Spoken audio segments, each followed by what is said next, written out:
చంద్రబాబు గారు ఏమంటారంటే ఎన్నికల యుద్ధం స్టార్ట్ అయిపోయింది, మా కష్టాలు గుర్తుతో సహా చెల్లిస్తామని శపథం చేశారు. లోకేష్ ఇది రామశాఖ యుద్ధం మొదలైంది, యుద్ధం ఇక్కడ ఆగదు, మా సభ్యులను చూపిస్తాము, చంద్రబాబు పవన్ కళ్యాణ్ కలిస్తే జరిగే ఫలితాలు ప్రజలకు చూస్తారు. అలాగే పవన్ కళ్యాణ్ ఏపీలో వైసీపీలో ఓడించి జగన్ ఇంటికి పంపించడం నా టార్గెట్.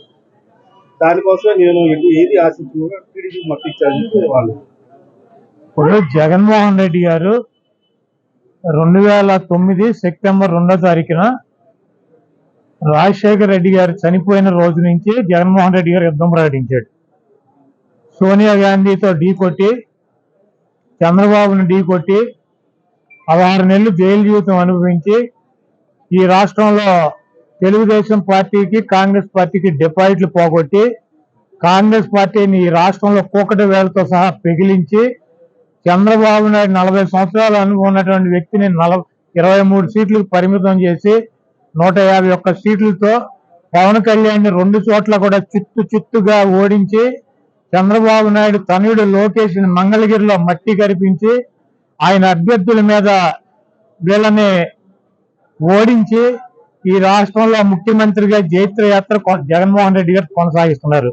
పవన్ కళ్యాణ్, చంద్రబాబు నాయుడు, లోకేష్ ఇప్పుడైనా యుద్ధ పేరు మోగించి గంటలు మోగించి పిల్లి మేడలో గంటలు కట్టుకొని చచ్చి ఉంటారు నిన్న మొన్న. జగన్మోహన్ రెడ్డి గారు 2009లోనే యుద్ధ పేరు మోగించాడు, సోనియా గాంధీని మట్టి గరిపించాడు, చంద్రబాబు నాయుడిని భూస్థాపితం చేశాడు, పవన్ కళ్యాణ్ 2 చోట్ల చిత్తుగా ఓడించాడు, పప్పు గారిని లోకేష్ గారిని మంగళగిరిలో సమాధి చేశాడు. అది పరంపర కొనసాగుతూనే ఉంది. జగన్మోహన్ రెడ్డి గారు ఈ రోజు యుద్ధ పేరు మోగించడం కాదు, 2009లోనే మోగించారు. పవన్ కళ్యాణ్, చంద్రబాబు నాయుడు, లోకేష్, అడుగుడిపోయిన బకీటు, తోలు బకీటు, వీళ్ళందరూ కూడా ఈ బోరగాళ్ళందరూ కూడా వచ్చినా కూడా జగన్మోహన్ రెడ్డి గారి ఇంటికి కూడా పీకలేరు. గతంలో కూడా చెప్పాం, మాకు వైఎస్ఆర్ కాంగ్రెస్ పార్టీకి 50% పైన ఓటింగ్ ఉంది. జగన్మోహన్ రెడ్డి గారు చేసేటువంటి సంక్షేమ కార్యక్రమాలు, అభివృద్ధి కార్యక్రమాలు ఈ రాష్ట్ర ప్రజలు గెలిపిస్తారు. మిగిలినట్టు 50% బీజేపీకి 1%, కాంగ్రెస్కి 1%, పవన్ కళ్యాణ్కి 3%, చంద్రబాబుకు 40% ఇట్లా ఉంటాయి. వీళ్ళందరూ కలిసినా కూడా ఓటు ఏమి ట్రాన్స్ఫర్ అయ్యేటువంటి పరిస్థితి ఉండదు. చంద్రబాబు నాయుడు విచిత్రంగా మారుతూ ఉంటాడు. ఒక 420 నా కొడుకు అనమాటాడు చంద్రబాబు గారు అంటేనే అది 420 గాడు. ఎందుకంటే జగన్మోహన్ రెడ్డి గారు అభ్యర్థులను మారుస్తున్నాడంట. ఎంఆర్ఓలకు ట్రాన్స్ఫర్లు ఉంటాయి, అధికారులకు ట్రాన్స్ఫర్లు ఉంటాయి, ఎమ్మెల్యేలకు కూడా ట్రాన్స్ఫర్లు ఉంటాయి అంటాడు. మరి వీడి 420 గాడు 78లో కుప్పంలో పోటీ చేశాడు, చంద్రగిరిలో పోటీ చేశాడు 78లో కాంగ్రెస్ పార్టీ తరఫున. కుప్పం నుంచి చంద్రగిరి 110 కిలోమీటర్లు. ఈయన పోటీ చేసిన చంద్రగిరి నుంచి కుప్పం 110 కిలోమీటర్లు, కర్ణాటక బోర్డర్లో తమిళనాడు బోర్డర్లో ఉంటుంది అది. మరి వీడు ఎట్లా ట్రాన్స్ఫర్ అయ్యలేదండి? చంద్రగిరి నుంచి కుప్పం వీడు ఆఫీసరా, వీడు అధికారా, వీడు ఎమ్మెల్యేకి వెళ్ళలేదా? అన్ని సొల్లు నా కొడుకు, సొల్లు మాటలు, సొల్లు నా కొడుకు అనమాట. నా ట్రాన్స్ఫర్లు ఉంటాయని నాకు తెలియదు. విచిత్రంగా ఈడే కదా అసలు ట్రాన్స్ఫర్ ఎప్పుడు 89లో వెళ్ళాడు, 30 సంవత్సరాల నాడు వెళ్ళాడు ఈ ట్రాన్స్ఫర్ అయ్యి చంద్రగిరి నుంచి కుప్పం.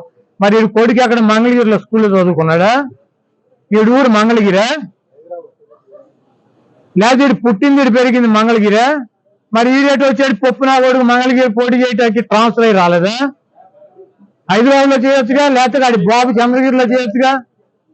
మరి పవన్ కళ్యాణ్ భీమవరంలో పుట్టి గోళీలు ఆడాడా, లేదా గాజువాకలో సంక్రాంతాడా? వీళ్ళు అసలు బాబు, కొడుకు, పార్ట్నర్, దత్తపుత్రుడు అందరూ కూడా వలస వెళ్ళి అక్కడెక్కడ పోటీ చేసేవాళ్లే. వీళ్ళకంట ట్రాన్స్ఫర్ ఉంటాయని తెలియదంట. ఓరి అమ్మ చంద్రబాబు నటన చూస్తే మామూలుగా ఇంటి రామారావు సిద్ధపడతాడు. ఆయనే చెప్పాడు, నా అల్లుడు పెద్ద నటుడు, దొంగనా కొడుకు అని చెప్పి. కాబట్టి ఈ ట్రాన్స్ఫర్లో ఇవన్నీ పిట్ట కథలు, ఇవన్నీ చంద్రబాబు నాయుడు చెప్పినా కూడా నడవదు. Like and subscribe Eagle Media Works.